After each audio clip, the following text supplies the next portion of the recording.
आप नाम बताइए तो। आपका नाम क्या है? सुनील कुमार। कौन सी क्लास में पढ़ते हैं? 10th। बताइएगा आपसे जो है प्रकाश का प्रवर्तन पहला चैप्टर है, आप कौन सी साल में एग्जाम दीजिएगा? 2025 में दीजिएगा। बताइएगा पहला क्वेश्चन बताइएगा प्रकाश का प्रवर्तन से मैं आपसे पहला क्वेश्चन पूछने जा रहा है। प्रकाश किसे कहते हैं? प्रकाश वह कारक है जिसकी सहायता से हम वस्तुओं को देखते हैं। चलिए इसके बाद बताइएगा कि प्रकाश जो स्रोत है वो प्रकाश स्रोत किसे कहते हैं? जिस वस्तु से प्रकाश निकलता है उसे प्रकाश स्रोत कहते हैं। चलिए प्रकाश स्रोत कितने प्रकार के हैं? 2 प्रकार के। कौन कौन है? प्राकृतिक स्रोत, मानव निर्मित स्रोत। प्राकृतिक स्रोत और मानव निर्मित स्रोत। प्राकृतिक स्रोत का 2 एग्जाम्पल बताइए। प्राकृतिक स्रोत का उदाहरण? सूर्य, तारे। चलिए और मानव निर्मित स्रोत का? कुर्सी, टेबुल। चलिए अगला बताइएगा प्रदीप्त वस्तु किसे कहते हैं? वे वस्तुएं जो प्रकाश उत्सर्जित करती है वे प्रदीप्त या दीप्तिमान वस्तुएं कहलाती है। चलिए और प्रदीप्त वस्तु किसे कहते हैं? वे वस्तुएं जो स्वयं कोई प्रकाश उत्सर्जित नहीं करती। चलिए अगला बताइएगा प्रकाश के किरण पुंज किसे कहते हैं?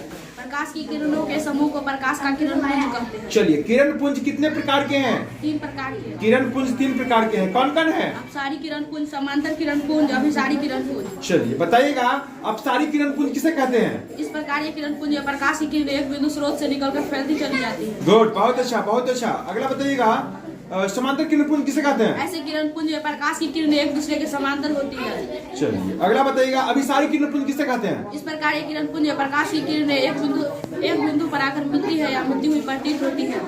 गुड, बहुत अच्छा। बताइएगा पारदर्शी पदार्थ किसे कहते हैं? वे पदार्थ जिनसे होकर प्रकाश आसानी से पार कर जाता है पारदर्शी पदार्थ कहलाते हैं। चलिए अगला बताइएगा प्रभासी पदार्थ किसे कहते हैं? वे पदार्थ जो उन पर पड़ने वाले प्रकाश के एक छोटे से भाग को ही अपने में से होकर जाने देते हैं पारभासी पदार्थ कहलाते हैं। चलिए और पारदर्शी पदार्थ किसे कहते वे हैं? पदार्थ जो प्रकाश को अपने में से होकर जाने नहीं देते पारदर्शी पदार्थ कहलाते हैं। जैसे कांच कौन सी पदार्थ है? कांच ये है पारदर्शी। पानी कौन सी पदार्थ है? पानी कौन सी पदार्थ है? पानी कौन सी पदार्थ है? यानी पानी है पारदर्शी पदार्थ। अगला बताइएगा कि ये बताइए पत्थर कौन सी पदार्थ है? अपारदर्शी। चलिए यानी पेंट कौन सी पदार्थ है? अपारदर्शी। मोटा गत्ता कौन सी पदार्थ है? अपारदर्शी। चलिए बताइएगा धातु की प्लेट? अपारदर्शी। अपारदर्शी। चलिए अगला क्वेश्चन बताइए प्रकाश की परावर्तन किसे कहते हैं? प्रकाश से किसी वस्तु से टकराकर लौटने को प्रकाश का परावर्तन कहते हैं। चलिए प्रकाश की परावर्तन के कितने नियम है? 2 नियम है। 2 नियम है। कौन कौन है? आपतित किरण, परावर्तित किरण तथा आपतन बिंदु पर खींचा गया अविलंब तीनों एक ही समतल में होते हैं। आपतन कोण परावर्तन कोण के बराबर होता है। चलिए प्रतिबिंब कितने प्रकार के हैं? प्रतिबिंब 2 प्रकार के। कौन कौन है? वास्तविक प्रतिबिंब, आभासी या काल्पनिक प्रतिबिंब। चलिए वास्तविक प्रतिबिंब किसे कहते हैं? किसी बिंदु स्रोत से आती प्रकाश की किरणें दर्पण से परावर्तन के बाद जिस बिंदु पर वास्तव में मिलती है उसे उस बिंदु स्रोत का वास्तविक प्रतिबिंब कहते हैं। गुड, बहुत अच्छा। वास्तविक प्रतिबिंब में कैसा प्रतिबिंब बनता है? उल्टा। उल्टा बनता है। चलिए आभासी प्रतिबिंब किसे कहते हैं? किसी बिंदु स्रोत से आती प्रकाश की किरणें परावर्तन के बाद जिस बिंदु से आती हुई प्रतीत होती है उसे उस बिंदु स्रोत का आभासी प्रतिबिंब कहते हैं। चलिए आभासी प्रतिबिंब में कैसा प्रतिबिंब बनता है? सीधा। चलिए बताइएगा अगला पॉइंट है आपके लिए वस्तु दूरी बराबर क्या होता है? प्रतिबिंब दूरी। वस्तु दूरी बराबर प्रतिबिंब दूरी होता है। बताइए गोलीय दर्पण किसे कहते हैं? गोलीय दर्पण उस दर्पण को जिसकी परावर्तक सतह किसी खोखले गोले का एक भाग होती है। चलिए बहुत अच्छा है। इसी प्रकार से आपको याद जो है ना नहीं रखना है और एग्जाम में जो है अच्छे से तैयारी करके आपको गाइड करना है। बताइए ध्रुव पी पर रहेगा कोई प्रतिबिंब तो उसका प्रतिबिंब कहाँ बनेगा? एफ यानी ध्रुव पे बनेगा। कहिए जब पी और एफ के बीच में रहेगा तो उसका प्रतिबिंब कहाँ बनेगा? दर्पण के पीछे। जब एफ पे रहेगा तो उसका प्रतिबिंब अनंत पे। समझ गए? इस प्रकार से आपको बनाना जाए। अब यानी अवतल दर्पण में जो हम लोग उपयोग करते हैं अवतल दर्पण का उपयोग कहाँ होता है? अवतल दर्पण का उपयोग कहाँ होता है? हजमती दाढ़ी बनाने के लिए। गुड। टॉर्च, वाहनों के हेडलाइटों तथा सर्च लाइटों में, सौर भट्टियों में। गुड।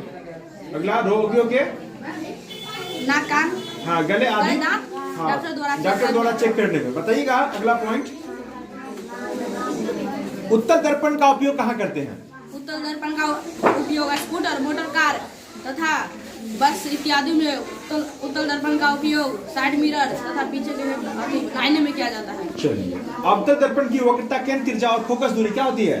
बराबर। ऋणात्मक होती है धनात्मक? ऋणात्मक होती है। उत्तल दर्पण की वक्रता, केंद्र, त्रिज्या और फोकस दूरी क्या होती है? धनात्मक। धनात्मक होती है। अगला बताइएगा दर्पण सूत्र क्या होता है? R/2 1/v। दर्पण सूत्र 1/2 प्लस 1/u 1/u बराबर 1/f। 1/f, है ना? याद रखिएगा इसको। आवर्धन किसे कहते हैं? प्रतिबिंब की ऊंचाई और वस्तु की ऊंचाई के अनुपात को आवर्धन कहते हैं। आवर्धन कहते हैं। गुड, याद रखिएगा। F बराबर में क्या होता है? R/2 R/2। R क्या होता है? वक्रता केंद्र। वक्रता त्रिज्या। F क्या होता है? F होता है फोकस दूरी। P क्या होता है? ध्रुव। ध्रुव होता है। C क्या होता है? वक्रता केंद्र। वक्रता केंद्र। चलिए, गुड। इसी प्रकार से आप जो है इसको याद रखिएगा। बहुत बहुत बधाई आपको।